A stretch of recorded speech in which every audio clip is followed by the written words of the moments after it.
Porsche Taycan. What does Taycan mean?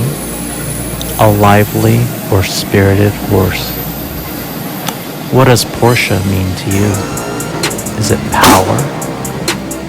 Luxury? Is it the thrill of taking flight? Or the joy we experience dancing in a town square? Is it mystery? Is Porsche that childhood dream? Or playing with something you know you shouldn't? Perhaps just a day in the track.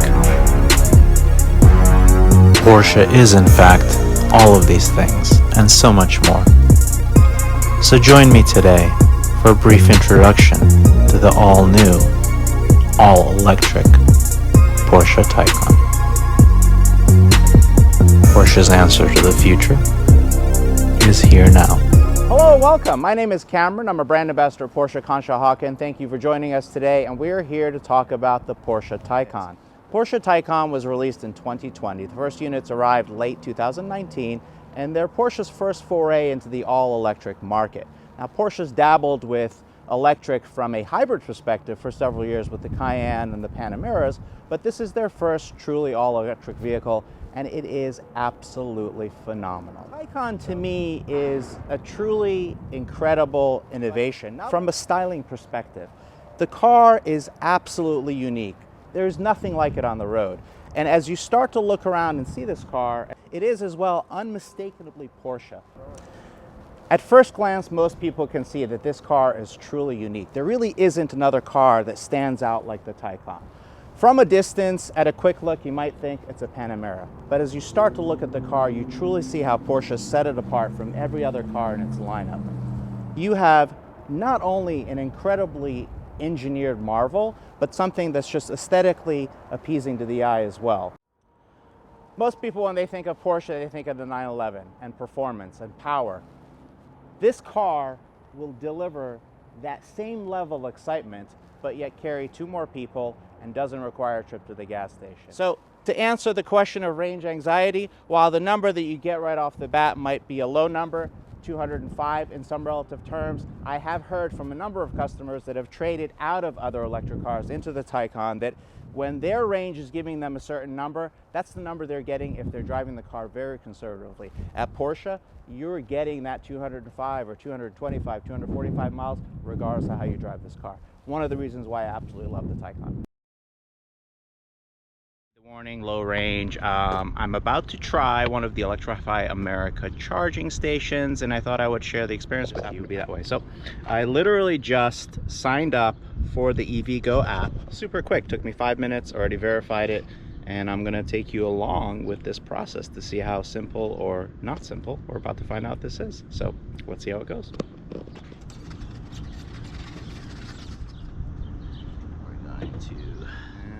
Now connected. Oh, there we go. I don't know if you can read that because of the glare, but it is saying 15% and charging. So we'll just sit in the car. Oh, there we go. Perfect. All right. So we are getting, according to the car, we're going to get 1.9 miles a minute.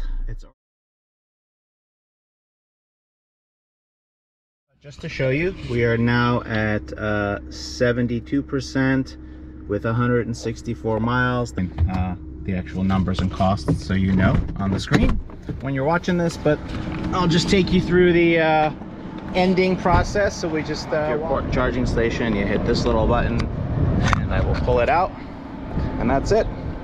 Comes right back just like it were a gas station. Glad you were able to be a part of this, how we charge at a high-speed charger. Pretty simple. Made it home, and look at this. The car actually is telling me I still have 59 miles to go, and if you remember when I was thinking I probably have about 20 miles left to go, and it looks like I'm ahead of the game. So, and I wasn't even taking into account a bunch of launches we did. It'll tell you launch is ready. Let go. Never expected. Do it again. You can do this repeatedly. It will not drain the car. Yeah, there you go. You ready? It's nuts. What a rush. It is, right? You don't even need to launch it at any speed. You could be at 50. Holy shit. I love that the guy who races cars has this type of a reaction. Oh, I know, because that's what this I knew it, car's though. all about. I didn't want to sound like that guy, but I'm like, I've driven a lot of fast You've things. driven, well, look at what you're driving. Wow. At the end of the So day, half a day being Yeah. run hard by 30 different people, So, each no, that doing was their 3 or biggest 4 times. concern, Right, that's was the the point, is charge. that these cars, they will give you that number no matter what. And it's legitimate. And it's Like, that's- legitimate. And didn't even put a dent in it. And by the end of this trip today, this one-day venture way down to NJMP ended up having leftover range. That is great news. Again, Porsche with their Taycans, with their statistics, with their horsepower 0 to 60, always underestimating reality to make sure that you do get what Porsche says you're going to get, and this is proof positive. So I look. So we have 6 groups per day driving this vehicle with no charging throughout the day. That's a lot of runs, and we do not charge the vehicles throughout the day and have about 60% of charge by the end of the day. And these cars are being run hard, just like you and I did around this lap. Correct. That's phenomenal. Pretty aggressive driving. So they run around this autocross track at, 6 groups of people. So far they've been around at least 60 times. Started out with a full charge in the morning. This one's at 155. Let's see what this one is at, just out of curiosity. We'll see if this one's any different. This one is at 185. Look at that. What are you getting on a full charge now, Peter? I'm getting about 285 miles. 285 on a full charge. Arindam just got his about 3 weeks ago. So I haven't driven it enough. Hasn't driven it enough, but I think he was at 245 when you left the dealership about 3 weeks. I mean, these cars, the range will increase. The 205 is just that Porsche number because you will get that no matter what.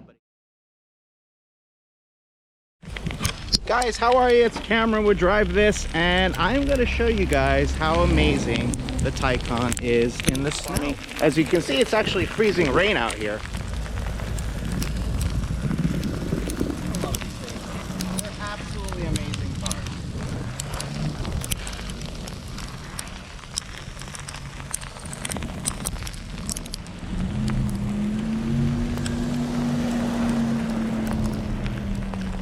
A truly remarkable vehicle.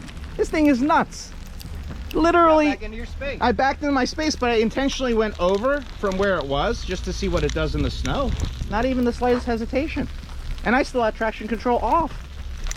That is what makes these cars so amazing. I mean, seriously. You could either drive one of these or one of these. The only thing you can't do in a Taycan is plow snow. At least Well, sure you can. If you put it down low enough, you can plow some stuff. I think you're right. That's a challenge to one of you guys out there with a whole lot of money who's got a Taycan. Convert it into a snowplow. There you go. Let us know. It has InnoDrive. If you notice right now, it's saying driver control required. And if you observe, I'm not holding the steering wheel. My foot is hovering over the gas and the brake, but it's on neither. Now it's suggesting driver control. I'm going to show you this by way of example, because when it suggests driver control, you really should resume control. Second warning comes up in red with an audible. If I don't take control, it'll give me a more audible alert. But as soon as I take control and acknowledge that I am still here, I am still awake, paying attention, it goes back to what it's doing. It's fun to demonstrate, and why are we spending so much money on these cars? Because we like to show off what they're capable of doing, and this is a really neat feature. Now, if at any point one of these cars happens to turn in front of us, the system will actually brake for us. It'll slow us down. It will brake for us. Obviously, it's not designed to make some sort of evasive turning maneuver. So again, this is a driver's aid. It's not meant to actually drive the vehicle completely. This is not a driverless vehicle. Nor if it were would I want to be sitting in it, to be perfectly honest, because these cars are meant to be driven. But that having been said, it is a really neat feature.